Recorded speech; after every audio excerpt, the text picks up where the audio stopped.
Asociación Camino Animamundi presenta.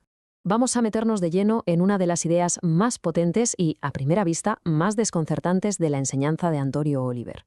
Hablamos del concepto del Dios ateo. Sí, ya sé que suena extraño, incluso contradictorio, pero es una formulación que está pensada precisamente para eso, para sacudir nuestras ideas de siempre y abrirnos a una comprensión mucho, mucho más profunda de lo que es la divinidad. La pregunta, así de entrada, es directa. ¿Puede Dios ser ateo? Parece un sinsentido, ¿verdad? Una paradoja total. Pero es justo ahí, en esa tensión, donde se esconde una verdad espiritual enorme. Así que vamos a explorar juntos qué hay detrás de esta idea tan provocadora. Ojo, que Oliver no usaba este concepto para escandalizar por escandalizar, sino para algo mucho más sutil, para, como él decía, desazonar. Es decir, para inquietar nuestra comodidad intelectual. El objetivo es que vayamos más allá de las etiquetas y nos preguntemos en serio qué significan de verdad la fe y la propia existencia de Dios. A ver, parémonos un segundo a pensar. ¿Qué es la fe para nosotros, para un ser humano?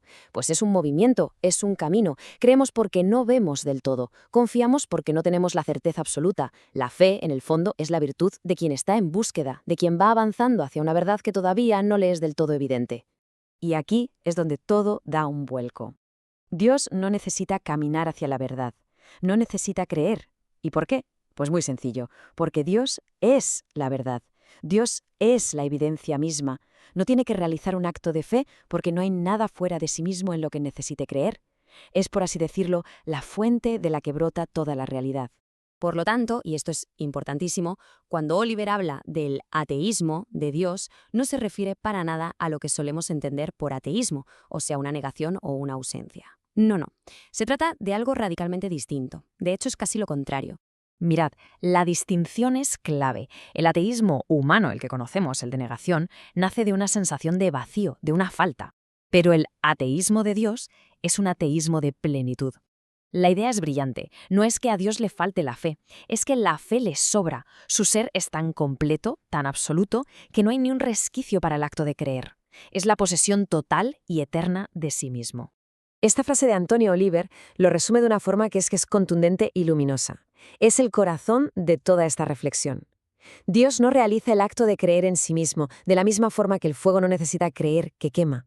Simplemente es. Su propia existencia es la evidencia de sí mismo. Oliver usaba una metáfora preciosa para explicar esto, la de la cuerda de la religión. Nuestra vida espiritual es como esa cuerda a la que nos agarramos para subir hacia Él. Pero el punto crucial, la clave, es esta. Dios no es alguien que también esté colgando de la cuerda. Él es el punto firme, el fundamento en la cima al que atamos esa cuerda. Nosotros necesitamos esa relación para subir. Él es el fundamento de esa relación. Y bueno, entender esto no es solo un ejercicio intelectual, tiene unas consecuencias prácticas inmensas. Nos ayuda a limpiar nuestra propia fe y a evitar algunos de los errores más típicos del camino espiritual. Vamos a ver cuáles son. Primero, nos libra del antropomorfismo, esa manía que tenemos de hacer a Dios a nuestra imagen, atribuyéndole piedad o religiosidad como las entendemos nosotros.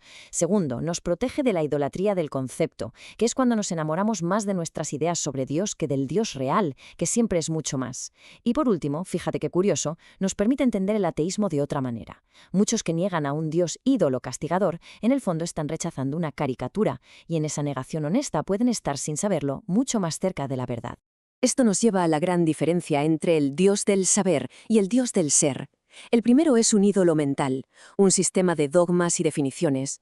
Adorarlo es, en el fondo, adorar nuestras propias construcciones mentales.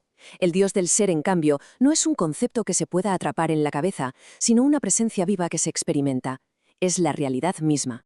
Entonces, ¿a dónde nos lleva todo esto en nuestra propia vida?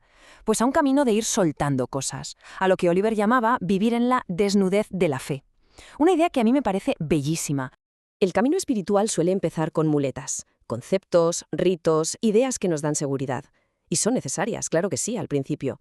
Pero a medida que una persona se va acercando a la presencia real de Dios, a ese ser que es evidencia, esas muletas se van volviendo innecesarias. Se empieza a creer en menos cosas, no por dudar, sino porque la experiencia directa va sustituyendo a la creencia indirecta.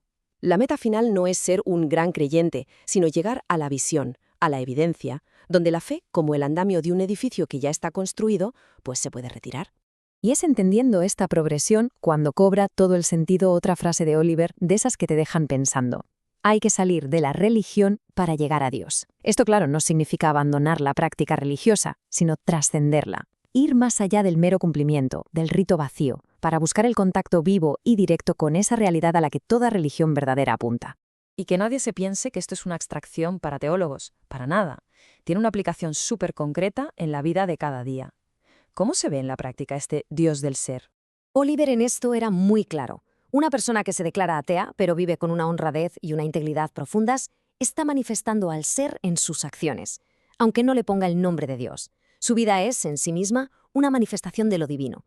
Y por otro lado, alguien que se dice creyente y cumple con todos los ritos de forma mecánica, pero su vida está vacía de amor, de compasión, pues puede estar muy, muy lejos de la realidad de Dios. Al final, lo que cuenta es el ser en acción, no la etiqueta que nos pongamos. Y por último, esta visión nos vacuna contra la idea de la fe como una cartilla para el oso, como decía Oliver con esa gracia que tenía. O sea, nos protege de ver la religión como un seguro de vida celestial, un contrato donde hacemos ciertas cosas para ganar un premio o para evitar un castigo. El acercamiento a este Dios ateo, a este Dios que es plenitud, nos invita a algo mucho más profundo, a amarlo por sí mismo, por su propia belleza y verdad, y no por lo que podamos sacar de él. En definitiva, el concepto del Dios ateo es una puerta a una espiritualidad más madura, más libre y más auténtica. Es una invitación a dejar de buscar a Dios en nuestros conceptos para empezar a encontrarlo en la realidad misma, en la vida. Si esta reflexión ha resonado de alguna manera, si quedan preguntas o simplemente el deseo de profundizar, nos encantaría continuar esta conversación. Nos pueden escribir a la dirección quiero@caminoanimamundi.org. Estaremos encantados de recibiros.